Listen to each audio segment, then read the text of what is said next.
Hello students, welcome to Econ by Surabhi where economics make easy and exam oriented। तो आज की class में हम हमारा चैप्टर स्टार्ट करेंगे that is foreign exchange rate. तो चलिए बिना टाइम वेस्ट करे ऐसे हम स्टार्ट करते हैं। पहले ये देखते हैं कि फॉरेन एक्सचेंज रेट होता क्या है।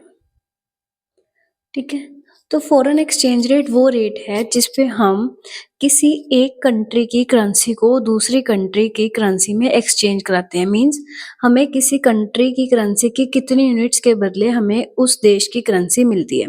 फॉर एग्जांपल कि $1 के बदले, या फिर हम ये कह सकते हैं कि ₹60 के बदले में हमें $1 मिल रहा है। वैसे तो अब डॉलर के ज़्यादा हो गया, आई थिंक 89 87 समथिंग है। तो सपोज कि ₹60 दे के मुझे $1 मिल रहा है, तो उसे हम क्या बोलेंगे? Foreign exchange rate. ठीक है, विच मीन्स कि एक कंट्री को अपनी करेंसी की कितनी यूनिट्स देनी पड़ती है किसी और कंट्री की करेंसी को लेने के लिए। ठीक है, उसे हम क्या बोलते हैं? Foreign exchange rate. तो फॉरेन एक्सचेंज रेट बेसिकली दो टाइप्स का होता है। एक होता है हमारा फिक्स्ड एंड एक होता है हमारा फ्लेक्सिबल। ठीक है, अब फिक्स्ड एक्सचेंज रेट कौन सा एक्सचेंज रेट होता है? जो गवर्नमेंट डिसाइड करती है। एंड फ्लेक्सिबल एक्सचेंज रेट कौन सा एक्सचेंज रेट होता है? जो डिमांड एंड सप्लाई के द्वारा सेट होता है। ठीक है, अब जो फिक्स्ड एक्सचेंज रेट है इसमें गवर्नमेंट डिसाइड करती है और इसमें जो रेट डिसाइड हो जाता है उस पे ही हम एक्सचेंज करते हैं। ठीक है, और ये हमेशा फिक्स ही रहता है क्योंकि इसका नाम ही फिक्स्ड एक्सचेंज रेट है। मींस इसमें फ्लक्चुएशंस नहीं आती। ये जो लिमिट मतलब सेट होगी ये उतना ही रहता है। बट फ्लेक्सिबल में क्या है, जैसे हम देखते नहीं कि डॉलर महंगा हो गया, डॉलर सस्ता हो गया, तो वो इसी की वजह से होता है, फ्लेक्सिबल एक्सचेंज रेट की वजह से ही होता है। तो फ्लेक्सिबल एक्सचेंज रेट में फ्लक्चुएशंस आती रहती हैं। तो सबसे पहले हम फिक्स्ड एक्सचेंज रेट को ही पढ़ते हैं। एंड फिक्स्ड एक्सचेंज रेट किसी भी कंट्री में एप्लीकेबल रेट कौन सा एक्सचेंज रेट था कि जिसको गवर्नमेंट डिसाइड करती है, गवर्नमेंट सेट करती है। ठीक है, अब इसमें दो तरह के थे, एक गोल्ड स्टैंडर्ड एंड एक ब्रेटन वुड। अब गोल्ड स्टैंडर्ड सिस्टम में क्या होता था कि जब आपने एक्सचेंज करवाना है, ठीक है, तो आपने अपनी करेंसी को एक्सचेंज करवाने से पहले उसकी वैल्यू गोल्ड के टर्म्स में देखनी पड़ती थी। Define values in terms of gold, कि मेरे को मेरी वैल्यू की मतलब मेरे को मेरी करेंसी की वैल्यू को गोल्ड में देखना पड़ेगा।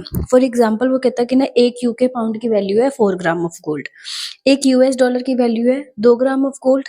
अब हम जब इन दोनों को इक्वल रखेंगे, मीन्स ये ऐसे बन गया 4 इज इक्वल टू 2, तो इसकी रेशो क्या बन गई? 2:1, विच मीन्स कि एक यूके पाउंड जब हम एक्सचेंज करवाएंगे तो उसके बदले में उसको 2 यूनिट्स, मतलब इसकी वैल्यू क्या है कि एक यूके पाउंड एक्सचेंज करवाने के लिए उसे 2 यूएस डॉलर देना पड़ेगा। ठीक है, देखो दोबारा समझो। वो कहता कि ना गोल्ड स्टैंडर्ड सिस्टम में क्या होता था कि आपको जब भी कोई करेंसी को एक्सचेंज करवाना है तो उसकी वैल्यू को पहले गोल्ड में देखना पड़ेगा कि कितनी है, उसके बाद ही वो एक्सचेंज होती थी।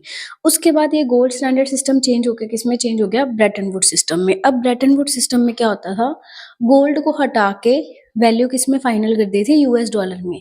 कि जब आपने किसी करेंसी में एक्सचेंज करवाना है तो पहले आपको ये डिसाइड करना पड़ेगा कि आपकी वैल्यू यूएस डॉलर के टर्म्स में कितनी है। इसमें था गोल्ड के टर्म्स में, इसमें था यूएस डॉलर के टर्म्स में। पर जो फिक्स्ड एक्सचेंज रेट सिस्टम है वो किसी भी कंट्री में एप्लीकेबल नहीं है। हर कंट्री में ऑलमोस्ट फ्लेक्सिबल एक्सचेंज रेट ही चलते हैं। तो सबसे पहले हम ये देखते हैं कि फिक्स्ड एक्सचेंज रेट्स की एंड डीमेरिट्स। जो आपका ये क्वेश्चन है कि what do you mean by exchange rate, फिर आपको ये पूछ लेंगे कि या फिक्स्ड का पूछ लेंगे मेरिट्स एंड डीमेरिट्स, या फिर फ्लेक्सिबल का पूछ सकते हैं इट्स मेरिट्स एंड डीमेरिट्स। तो फ्लेक्सिबल जो फिक्स्ड एक्सचेंज रेट है उसके फायदे क्या थे? एक तो स्टेबिलिटी आ जाती है। स्टेबिलिटी का मतलब है कुछ चेंज ही नहीं होएगा। मतलब जैसे मेरे को भी पता है कि मेरी करेंसी की वैल्यू इतनी है, जिसके साथ मैं ट्रेड कर रही हूँ उसको भी पता है कि मेरी करेंसी की वैल्यू इतनी है, तो इकोनॉमी में स्टेबल सा मूल आ जाएगा, कोई भी ज़्यादा फ्लक्चुएशंस नहीं आएंगी। नेक्स्ट है हमारा एनकरेज इंटरनेशनल ट्रेड, जिससे इससे क्या होता है कि इंटरनेशनल ट्रेड को बढ़ावा मिलता है। इसका मतलब क्या है कि हम ज़्यादा ट्रेड करेंगे क्योंकि हमें पता है, हमें डर नहीं रहेगा कि वैल्यूज चेंज हो सकती है, कि मेरा डॉलर मतलब डॉलर महंगा हो सकता है, रुपीस की वैल्यू गिर सकती है। तो इससे क्या है, स्टेबल था, कुछ चेंज होना ही नहीं, जिससे क्या है कि ज़्यादा से ज़्यादा ट्रेड बढ़ेगा। थर्ड है helpful in macro economic policies. इसका मतलब क्या है कि लॉन्ग टर्म की पॉलिसीज बनाने के लिए ये हेल्पफुल है। जैसे कि मान लो कि मैं किसी कंट्री के साथ ट्रेड कर रही हूँ, तो मैं लंबे टाइम की पॉलिसीज़ बनाने के लिए मतलब बेनिफिट रहेगा, क्योंकि मेरे को पता है कि मैं चेंज तो कर ही नहीं रही, वैल्यूज़ तो चेंज ही नहीं होनी। 10 साल बाद भी इतनी है, 5 साल बाद भी इतनी है, 2 साल बाद भी इतनी है, ठीक है? बट डीमेरिट्स क्या थी, इसमें हमें इंटरनेशनल रिज़र्व्स बहुत ज़्यादा रखने पड़ते हैं। जैसे कि मैंने आपको बताया कि आपको जैसे गोल्ड का पहले आपको देखना पड़ेगा कि वैल्यू गोल्ड में कितनी है। तो वो कहता है कि इस सिस्टम में सबसे बड़ा ड्रॉबैक यही है कि आपको चाहे डॉलर है, चाहे गोल्ड है, उसके रिज़र्व्स काफ़ी ज़्यादा रखने पड़ते थे। देन है आउटडेटेड सिस्टम, मतलब ये वाला सिस्टम किसी भी कंट्री में एप्लीकेबल करना बहुत ज़्यादा मुश्किल है, क्योंकि ऑलमोस्ट हर कंट्री में फ्लेक्सिबल एक्सचेंज रेट ही चलता है। फिक्स्ड एक्सचेंज रेट किसी भी कंट्री में एप्लीकेबल नहीं है। एंड रिजिडिटी का मतलब जैसे स्टेबिलिटी तो पॉजिटिव में आ गया, रिजिडिटी मतलब फिक्सेशन ही हो जाएगा। कुछ भी चेंज नहीं होएगा, ना कुछ बढ़ेगा, ना कुछ कम होएगा, जिस वजह से हमारी इकोनॉमी क्या हो जाएगी, रिजिड हो जाएगी। पहले हमने एक्सचेंज रेट पढ़ लिया, फिर होता क्या है, इसके 2 types, gold and Brayton would. इसके बाद हम इसके मेरिट्स एंड डीमेरिट्स, अब हम करते हैं फ्लेक्सिबल एक्सचेंज रेट, उसके merits and demerits foreign currencies. Flexible exchange rate वहाँ डिसाइड होती है जहाँ पे डिमांड ऑफ फॉरेन करेंसी कितनी है और सप्लाई ऑफ फॉरेन करेंसी कितनी है। जहाँ पे ये दोनों कट करेंगे या फिर इक्वल में आएंगे, वहीं रेट ऑफ एक्सचेंज हमारी डिसाइड होती है। और फ्लेक्सिबल एक्सचेंज रेट को हम और क्या बोलते हैं, फ्लोटिंग एक्सचेंज रेट सिस्टम। अब इसमें क्या है कि जैसे जो करंटली हमारे एप्लीकेबल है, वो फ्लेक्सिबल एक्सचेंज रेट ही होती है, क्योंकि हम देखते हैं ना कई बार वैल्यू इंक्रीज हो जाती है, कभी कम हो जाती है। अब रिसेंटली ही डॉलर की वैल्यू इंक्रीज हुई है, तो वो किसकी वजह से हुई है, इसके फ्लेक्सिबल एक्सचेंज रेट की ही वजह से ही हुई है। कि जब डिमांड एंड सप्लाई में फ्लक्चुएशन आती है, तो जिस वजह से क्या कि इकोनॉमी में इम्बैलेंस आता है, इम्बैलेंस आने की वजह से ही रेट ऑफ एक्सचेंज कभी बढ़ जाती है, कभी कम हो जाती है, ठीक है। अब इसमें क्या है कि जो उसके मेरिट्स थे वो इसके डीमेरिट्स आ जाएंगे, जो इसके डीमेरिट्स थे वो उसके मेरिट्स आ जाएंगे। अब इसका फायदा क्या है, एक तो आपको रिजर्व्स रखने की ज़्यादा ज़रूरत नहीं है, ठीक है? कि जैसे हमने उसमें क्या पढ़ा था डीमेरिट्स में, कि हाई इंटरनेशनल रिजर्व्स, कि रिजर्व्स काफ़ी रखने पड़ते हैं, बट इसमें रिजर्व्स रखने की आपको ज़रूरत नहीं होती।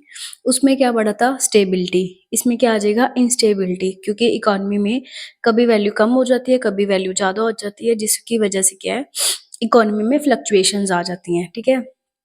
तो ये इसके सर्टेन मेरिट्स एंड डीमेरिट्स अगर आप बुक से भी रीड आउट करेंगे तो आपको हो जाएंगे।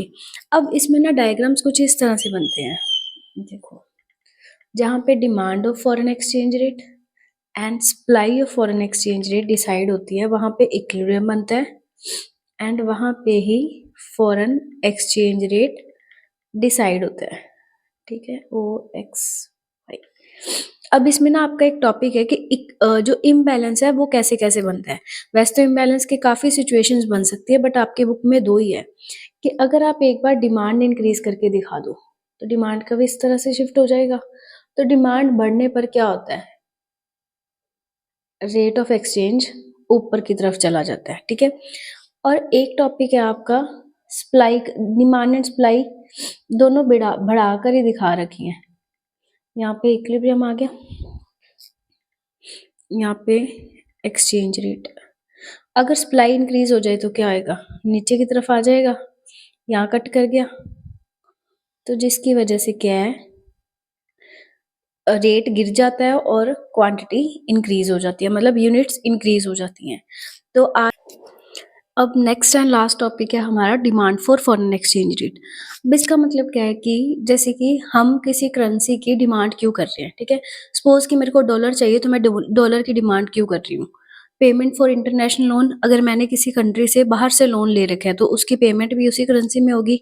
गिफ्ट एंड ग्रांट, अगर मैं किसी कंट्री को गिफ्ट या ग्रांट देना चाहती हूँ तो वो भी उसकी पेमेंट भी उसी करेंसी में करूंगी। Investment in rest of the world, किसी और कंट्री में आप इन्वेस्टमेंट करना चाहते हो, वो भी उसी करेंसी में होगी। स्टूडेंट या टूरिस्ट, अगर आप जैसे मान लो कि मैं किसी और कंट्री में शिफ्ट हो रही हूँ या फिर मैं किसी और कंट्री में घूमने जा रही हूँ, तो मेरे को उस कंट्री की करेंसी लेके जानी पड़ेगी। एंड फॉर इम्पोर्ट, मैंने बाहर से कोई सामान मंगवाया है तो उसकी पेमेंट भी तो उसी करेंसी में ही होगी ना। तो ये है डिमांड की। अब आपके एक टॉपिक है सप्लाई का, supply of foreign exchange rate. अब इसका मतलब क्या है कि बाहर वाले लोगों को इंडिया की करेंसी की क्यों जरूरत है। जस्ट इसका ऑपोजिट, उन्होंने हमसे लोन ले रखा है, उन्होंने हमें गिफ्ट या ग्रांट देनी है, उन्होंने इंडिया में इन्वेस्टमेंट करनी है, वहाँ के लोग इंडिया में घूमने आ रहे हैं, या फिर हम उन्होंने हमसे इम्पोर्ट करा है मीन्स एक्सपोर्ट के लिए। तो ये वाला टॉपिक जो मैंने अभी टॉपिक करवाए हैं वो सारे इंपॉर्टेंट है। तो इंपॉर्टेंट क्वेश्चंस आप लिख लो, इसमें क्या क्या बनेंगे। What do you mean by foreign exchange rate, 2 marks में आएगा। What do you mean by fixed exchange rate, its merits and demerits, 4 number में। Similarly flexible, difference between fixed and flexibles, उसके जो दो डिसइक्विलिब्रियम जो मैंने दो डायग्राम्स बनाए थे एंड जो ये दो क्वेश्चंस हैं वो भी 2 मार्क्स वाले ही हैं। तो अगर आपको ये वीडियो हेल्पफुल रही है तो please like, comment and share my channel. अपने फ्रेंड्स के साथ शेयर करो अगर आपको ये वीडियो हेल्पफुल लग रही है तो। एंड मिलते हैं नेक्स्ट वीडियो में, तब तक के लिए कीप लर्निंग एंड कीप